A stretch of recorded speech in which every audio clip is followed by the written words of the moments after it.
First up is Colin. Hey, Herm, good to see you. Glad you're back and doing better. Thank you. Hey, where are you guys at, I guess, from a number standpoint in terms of how close are you to being full strength, and what's your confidence level in actually being able to play a football game this week? We're confident about playing a game. We're excited about playing a game. We haven't played a game in a month. It's kind of like our first game, but we didn't practice yesterday. We practiced over the weekend, and we'll start back again tomorrow. Lo and behold, it's an 8:30 game, so it's like we're waiting forever to play this game. But I think our players are very excited about playing football again, which is good. Michelle. Hey, Coach. Being that it's been so long since you played, does this almost feel more like the first game than the second game? No, you're right. It feels like we're just opening the season again. It's kind of funny. We opened the season against the Los Angeles team in USC, and now we're waited for a while and played another LA team. So except we get to play them at home. It's our first home game, which I think all the guys are excited about, to play at home finally. That'll be a lot of fun. It's been a long time. And so I think everyone's excited about having the opportunity to play against a good UCLA football team. I think Chip's done a nice job of really creating the type of offense and the defensive players that fit his mold of what he wants to do. If you watched him play, Felton kid he's got a chance maybe to be the MVP of the conference. He is having an outstanding season. His ability to run, and catch the football. Their defense is very athletic. So this is going to be a good contest. Zach.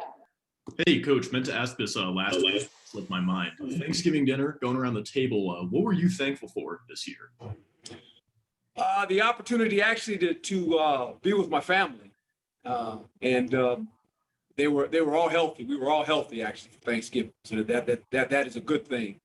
And just, I think, when you look at Thanksgiving and you go back to all the family outings you've had, and with grandparents, with parents, with in-laws, that wasn't the case for us this year. And maybe one of the first times, because generally wherever I've been, if I've been coaching, generally those families would come visit for Thanksgiving. This was not the opportunity to do that this year because of the virus. So we did a lot of FaceTime. And, my mom is an older lady now.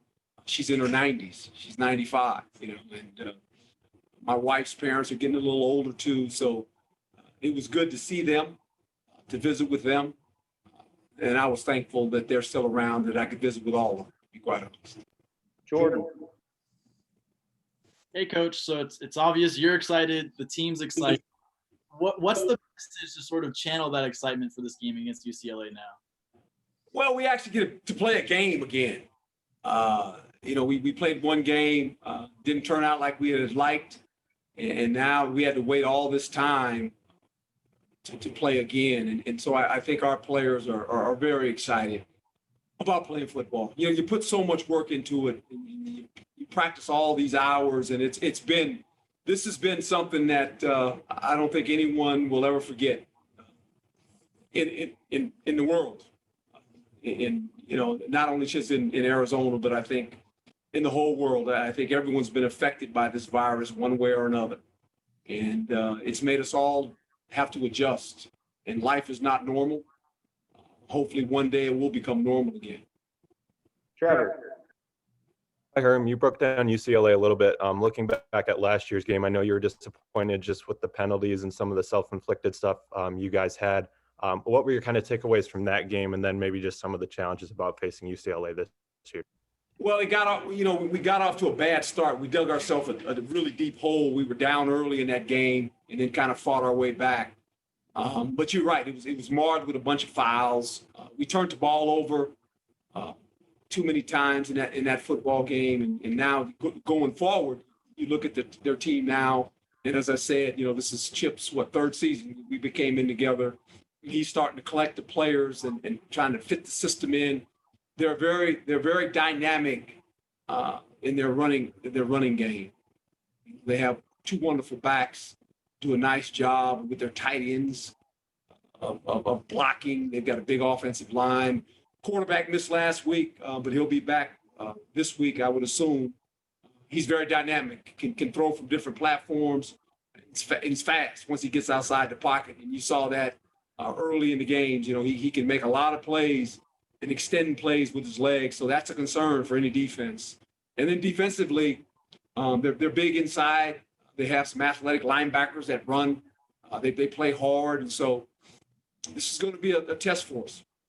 Hunter. With so much time off and guys coming back from potentially being sick, is there kind of like a re-ramp up process that you guys are going to have to go through conditioning wise to get ready to play this game? Well, I think anytime you've been off this long and you haven't played, it's back getting into football shape. And you just mentioned it. And conditioning is a big part of it. You see a lot of these guys that are able to come back. You know, their stamina, their football stamina is not like it would be. You know, when you start playing football games, you get into this football mode. You get in shape as you play. And so all of a sudden we had a little time off, so we got to find our way back into that football shape. Doug. Herm, are you guys still going through any contact tracing or quarantine, or do you expect to be full strength on Saturday? We expect to have our players ready to play. And that's kind of where we're at right now. So we're doing everything we can do to make sure that we're all available to go.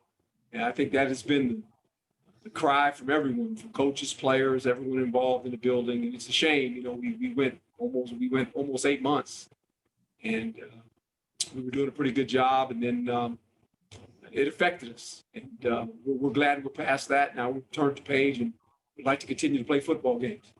Michael.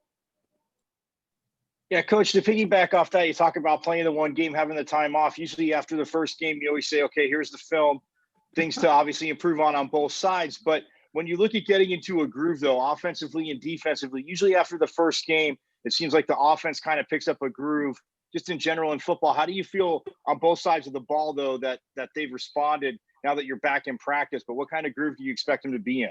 Well, don't know, because we haven't played again for about almost a month, right? And so I just think the timing of the offense is very important.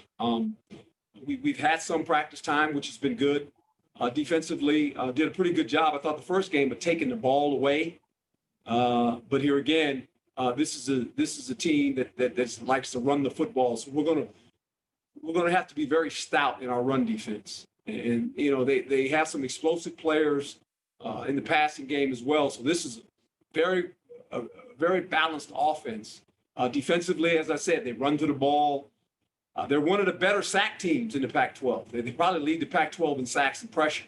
So, you know, we got to be able to protect our quarterback. And we got to do some things in the passing game. You know, we got to be more explosive in the passing game. I think that's going to be important to us. Nick. Herm, I know a lot of things can change as the week goes on, as we found out, but you know, you feel confident at this point that you guys will play Saturday? Absolutely. Yeah. Jeff. Herm, I wanted to go back, talk a little bit to coming off the USC game. I mean, you got things you definitely want to get done after that game. Have you been able to get any of that done, even just to feel like you got a better handle on the passing game or the receivers or some of the things that didn't go well against USC?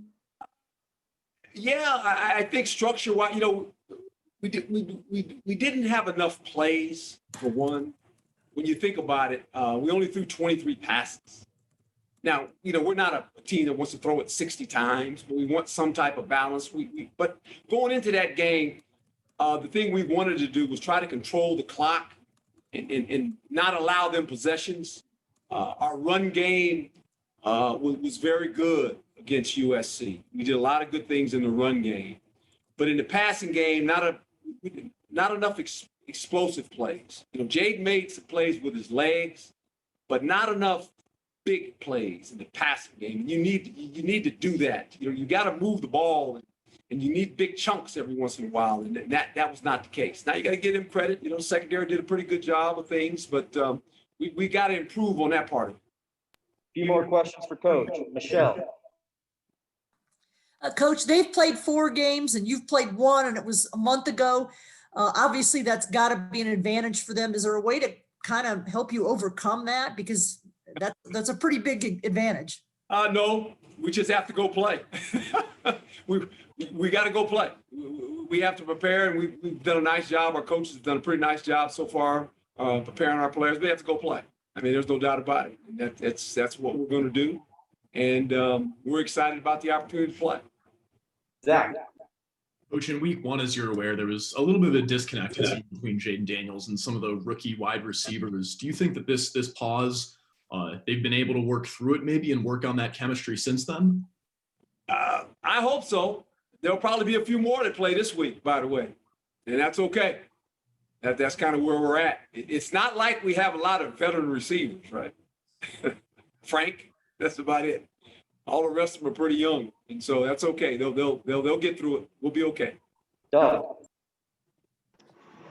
Herm, you have the NCAA has given everybody a free year of eligibility, and you have some guys who might want to take advantage of that rule. Have you had those conversations yet, or do you have a good feel who might want to come back for an extra year next year? Yeah, I've got a pretty good feel, and I don't want to mention who they are. I don't want to get into that at this point. We can talk about that when the season ends, and I'll be more versed on who's thinking about coming back and who's not. There's been some pretty good conversations thus far. Talia. Hey, Coach. So with how good the run game was against USC, how does that group carry that momentum after such a long break? Well, we got to continue to do that. I think if you're UCLA, you're gonna load the box up a little bit on us and try to stop us from running. That would be my thinking if I was them. And with that being said, we're gonna have to make some plays in the passing game, and that's where we're gonna have to improve. I thought our run game, for the most part, was pretty consistent, to be quite honest. And with three runners and really the two runners that had never played a Pac-12 game, I thought they played pretty well. And now we have to get more balanced on the other side of it and play better as far as in the passing game. Be more consistent there with our offense. Nick. Herm, the energy since the guys are back out at practice, can you sense relief from them, excitement? What do you kind of see? Yeah, they're excited. They want to play. They want to play another game. They're excited about the opportunity. This has been a long haul for everybody. Yes. I mean, remember, we were stopped in the beginning. We were postponed. So you can imagine what we went through. And then we finally got to play. And then after that, we had another postponement. And so, this has kind of been up and down, and it's been challenging for everyone. Last question, Jordan. Was this the most time you were able to spend watching film on one game? Have you watched a lot of the USC film now over the last month? Oh yeah, I mean, that's one thing you watch. You watch so much tape on your opponent, and the thing about UCLA, every week they have a different game plan offensively for what they're going to do. Chip does a nice job of every week having a plan how he wants to attack certain defenses, and how he wants to attack the personnel of your team. So it'll be interesting how they want to attack us. But we've had a lot of tape time. There's no doubt about that. All right. Thank you, Coach. You guys be well. Thank you. Thanks, Coach.